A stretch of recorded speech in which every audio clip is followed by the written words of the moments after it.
Hi everyone, Kelly here, and I want to share with you my first book haul of 2023. And I'm doing my book hauls a little differently this year, or my book buying, I should say. I really wanted to make sure I wasn't adding too many books to my physical TBR because I just don't have a lot of space in this house. I don't have a lot of bookshelves. A lot of my books are already sitting in my closet on a shelf because I don't have a lot of places to have bookshelves. And so I don't want to give myself a complete book buying ban because buying books is something I enjoy doing. I enjoy supporting authors and having some new things in the rotation, but I didn't want to go overboard this year. So I gave myself some parameters. So first of all, just making sure I buy less overall this year is my first parameter. My second kind of parameter or goal I want to have for myself is to buy books that I think I'm going to be reading right away or reading at least this year. So sometimes I will buy things that I'm like, well, maybe I'll buy this entire series and I'll get to it eventually, or maybe I'll buy this classic book that I will get to eventually. So I'm trying to kind of narrow that down to really buy books that I want to read right away or, very soon, like this year. And then also I decided one of the ways that I could kind of more focus my book buying this year was to only buy books from marginalized authors. So that would be BIPOC authors, LGBTQ plus authors, disabled authors. One reason for doing that would be to make sure that I am reading more diversely, which is something that I want to be doing. And it would give my book buying more focus, because sometimes the reasons in the past where I have overbought is because I've gone to the used bookstore and I just it's something where you fill a basket for $5 and then I'm just buying random stuff. And if I have these parameters in mind, it'll help me to, maybe I'll only buy 2 things instead of buying an entire basket of stuff. And that's still even if the basket is $5 and you're buying 2, that's $2.50 per book. And there's no reason you need to fill the entire basket or something like that. Or if you go to a library sale and they're only 25 cents a piece, that doesn't mean I need to buy 20 books. So this, I think these parameters and goals for my book buying this year will help me. So first up, I have a stack of books that are ones that I bought as part of my Diversity Challenge TBR. I'll link that video down below. There's this board that I got off of Instagram that's a way to focus on reading more diversely in 2023. And there were some books that were on my wish list that fit these prompts, and I was I'm going to go ahead and support those authors and buy the books for this challenge. So these are from that. So you might have seen that if you saw that TBR. So I have Me Moth by Amber McBride. And this is a novel written in verse about 2 teenagers who are both dealing with a lot of trauma and mental health issues. And I am actually already halfway through this. So you'll see I've already started some of these or have plans to read them. So that was part of my parameters, was to want to read these very soon. So I'm already halfway through this book and plan on finishing it in the month of January. Then next I bought In the Dream House by Carmen Maria Machado. And this is her memoir, which is about being in a abusive relationship. So I think it'll be tough, but then I also think it's an important thing to read about. And I've just heard great things about this author and her writing. And this one, I don't know, this isn't in verses, but it is kind of written in little vignettes. So that'll be interesting. So that means it's probably going to be pretty quick to read, but because of the subject matter, maybe not as quick.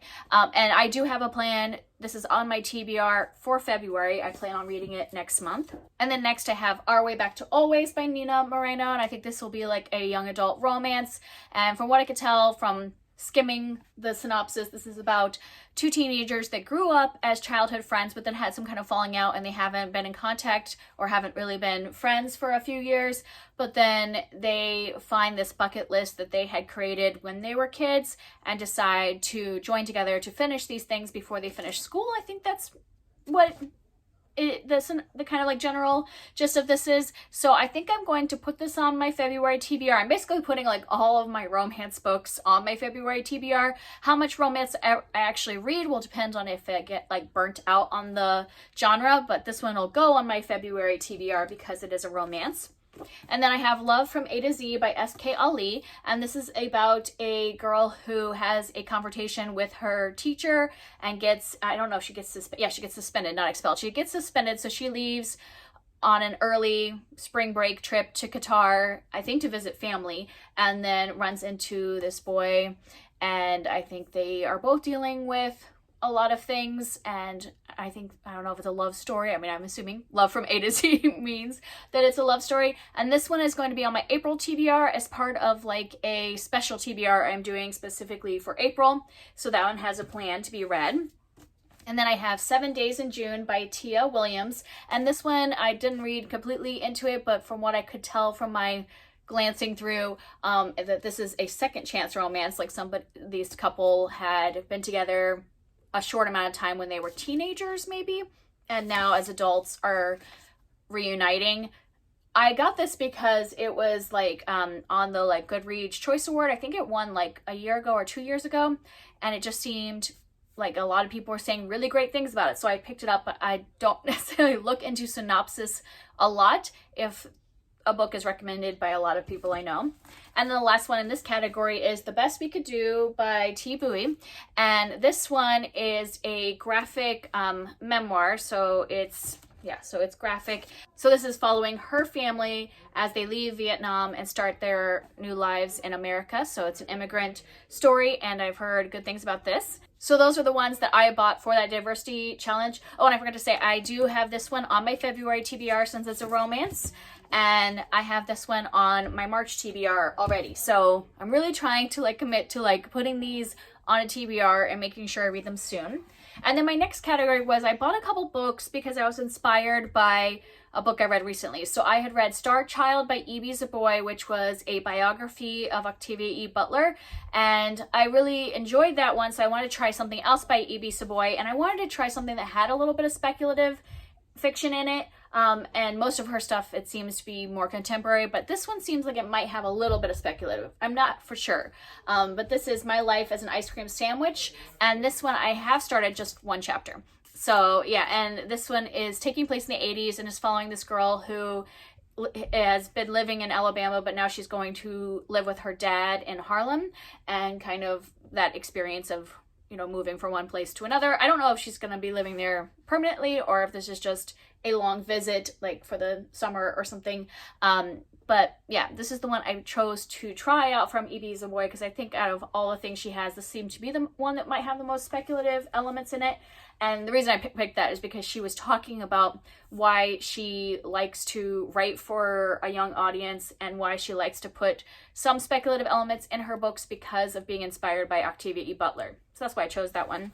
And then also in her afterword in that book, she mentioned some other authors that have been heavily inspired by Octavia E. Butler, and that led me to picking up this book. It's New Sons, original speculative fiction by people of color, edited by Nisi Shawl.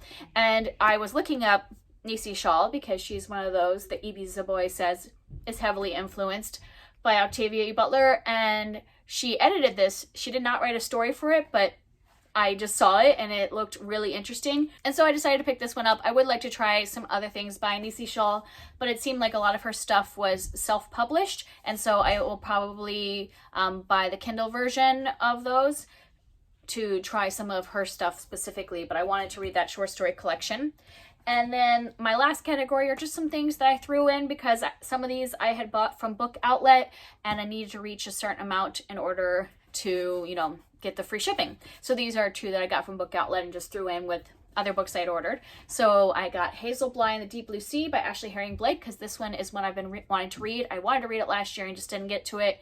I just really love her contemporary middle grade novels, and they usually have like a little bit of LGBT representation in them, but also like some family issues and, you know, working through different hard things that kids go through. And so I'm excited about this one. This one, it sounds like we are following Hazel, who is dealing with the tragic death of one of her moms. And so she's moving with her other mother to a new place. And she's also dealing with a lot of anxiety based off of that trauma. And so that one I'm really excited to be reading. I think I'm going to read this as part of middle grade March this year.